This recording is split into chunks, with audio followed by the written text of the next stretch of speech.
songs. I like being poets at an arcade, soaking moonlit falls on broken past this inundated orb that we call home. And it's night and I'm alone and I'm alive.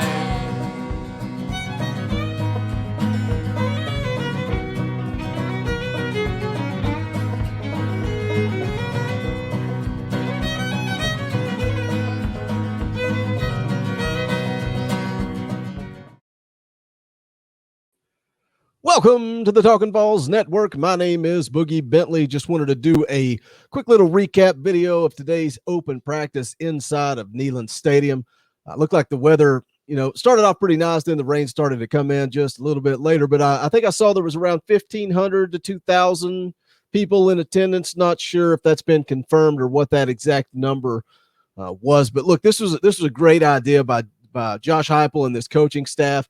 Let the fans get a look at this high-powered, fast-paced offense. I saw some, when they were going 11 on 11, just how fast they were going. I forget, it was like 7 or 8 plays straight in about a minute and 15, minute and 20 seconds, something like that. So these guys are going fast. They're not quite where they want to be, but they are learning this offense and kicking things into gear. But as always, guys, do me a favor before we get into this. Go ahead and smash that thumbs up. Just below the video, just press that thumbs up. I would be appreciative of that.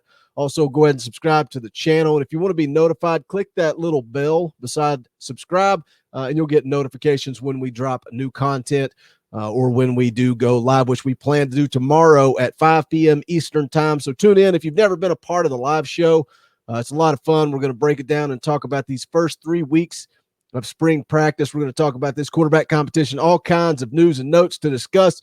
So make sure you join us for that. But let's get into this thing.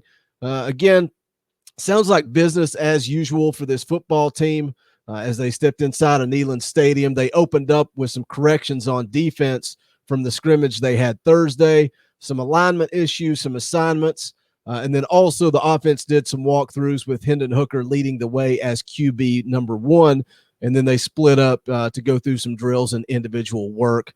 Looks like for the defense, you had across the defensive line, Matthew Butler, Aubrey Solomon, Daryl Middleton, and Byron Young.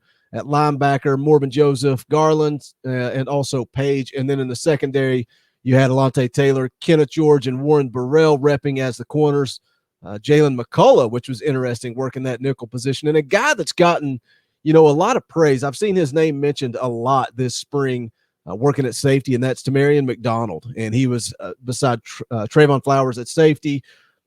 This team worked through some individual drills as well as some one-on-one matchups. You get the running back versus linebackers, wide receivers versus DBs, O-line versus D-line, et cetera, et cetera. But something that's interesting to me when you look at this and what they've shown on the offensive line, and that's Cade Mays. Cade Mays is a guy that I personally think and seems to be the popular opinion that he is better off at right guard. But every time the media has access, and look, today was great. Today, the media being able to watch the entire practice, we can get a little bit more of a grasp of what's going on. And again, the practice just ended, trying to get this up pretty quick. So hopefully we'll have more information tomorrow. But the fact that the media gets to see the entire, the 11 on 11, kind of the way things work instead of just stretching in a couple of periods. But going back to what my point there is, Cade Mays continues to work right tackle, and maybe it's because he's a guy they're going to shuffle, they're going to move him around a little bit. But it's interesting that right tackle you had Cade, right guard Jackson Lampley, center Cooper Mays, left guard Carvin, left tackle Big Dane Davis. Because we continue to hear just how good Darnell Wright has looked this spring and that he is in the best shape of his career. But Cade Mays continues to work on one side at tackle while Davis works the other side, and Darnell Wright's not running with the ones. And, it's early, it's spring, I get it, but it's just interesting and worth noting that continues to be what we see across this offensive line. Like I said, it's spring, it's early, but that's what I keep seeing, and we will keep an eye on it. Some other news and notes, Danico Slaughter, Jimmy Holiday, and Lenneth Whitehead, all in no contact jerseys. Tyon Evans and Jalen Hyatt were both limited, but they did participate in drills. The good thing, like I was saying a little bit earlier about this open practice, the fact that the media gets to see more 11 on 11 work. Usually we get a few drills.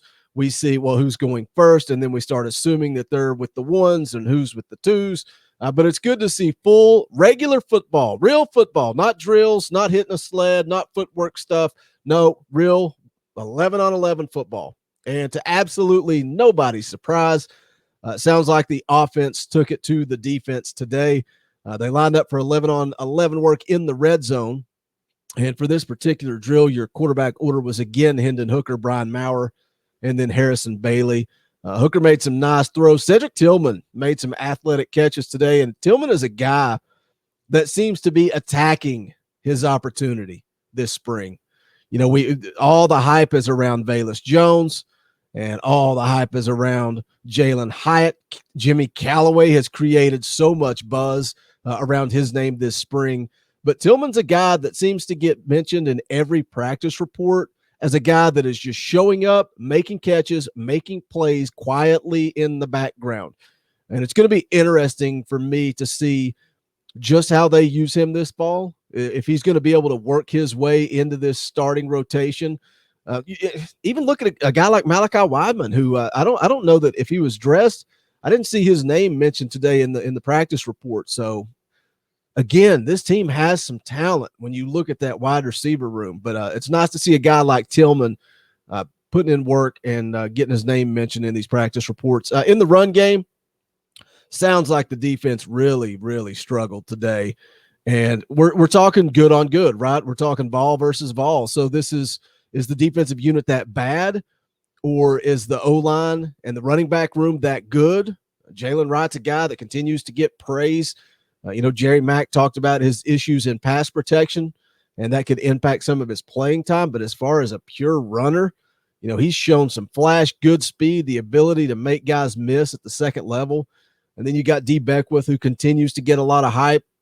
Austin Price tweeted out a clip of him from today where he just absolutely destroyed a linebacker at the second level. Then, of course, you got the hardest worker in the room, Jabari Small, a guy that Jerry Mack said does everything the right way, on and off the field. His work ethic, the way he approaches everything, from film study to practice to workouts.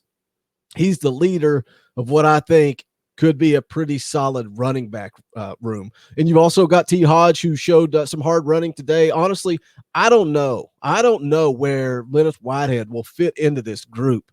And I just continue, we all do. We continue to wait on that news that he's moving to linebacker. But the further you get into the spring, I think it's the less likely that he moves. But we'll have to see how that goes. Also, what's Tyon Evans going to look like once he gets healthy and his full go? Again, I think this running back room and the wide receiver room has some talent. But if this offense is going to succeed, it starts with the quarterback position. And coming out of this open practice, it seems like the quarterback job is Hendon Hooker's to lose. He's the guy that continues to be the most consistent. Every report that comes out reads that Maurer makes some amazing plays, that he extends plays with his feet, but he continues to be inconsistent. Today in the open practice, he had several deep balls that were underthrown, leading to turnovers. He does bring that fire and that energy. He's a guy that it doesn't matter if Hooker throws a good ball or Harrison Bailey throws a good ball. He celebrates with his teammates. I like some of that fire. I just don't know if he's going to be able to put it together between the ears to win this starting job. Again, I think it's Hendon Hooker's to lose at this point. Harrison Bailey, I know some of you guys love him. You talk about him every time we have this conversation, how you think that he is going to be a special, special kid for the University of Tennessee. And I hope you're right. I mean, I'm pulling for the kid, but it just seems like he seems to be falling further and further behind in this race for QB1. And he didn't get a whole lot of opportunities today with the ones or the twos. So that's interesting. And again, it's early, but we are 2 weeks away from the orange and white game. Just a reminder to you guys, we are going to stream live during that orange and white game. We're going to continue to drop as much content, as many videos as we can. Usually try to go live on the weekends, and then the final show of the spring will go live during the orange and white game and watch it along with you. So we look forward to doing that. But the last thing is I just wonder, I know I said that, the job is Hendon Hooker's to lose, But I once again think, we've seen and heard the rumors that Josh Heupel could be going to the transfer portal to look for a quarterback to bring in this fall if he doesn't get what he wants throughout the rest of spring practice. So that's going to be an interesting storyline to follow as well. But again, that's just some quick news and notes from today's open practice. Make sure you do smash that thumbs up. Leave me a comment. Let me know if you watched any of the clips that were put out, or if you read any of the reports, what sticks out to you, what you're excited about. But man, if you can't tell, I'm still really sick. I don't feel good. My throat's it's giving out. 10-minute video and my voice is already giving out. I hope I can make it through tomorrow's live stream. But that's going to wrap it up for this thing. I appreciate your support. Appreciate you guys showing up each and every time we post a video. But for the Talkin VAWLS Network, my name is Boogie Bentley. Go Big Orange. The songs howl like me, poets at an arcade, soaking moonlit falls, unbroken past this inundated orb that we call home, and it's night and I'm alone and I'm alive. The dark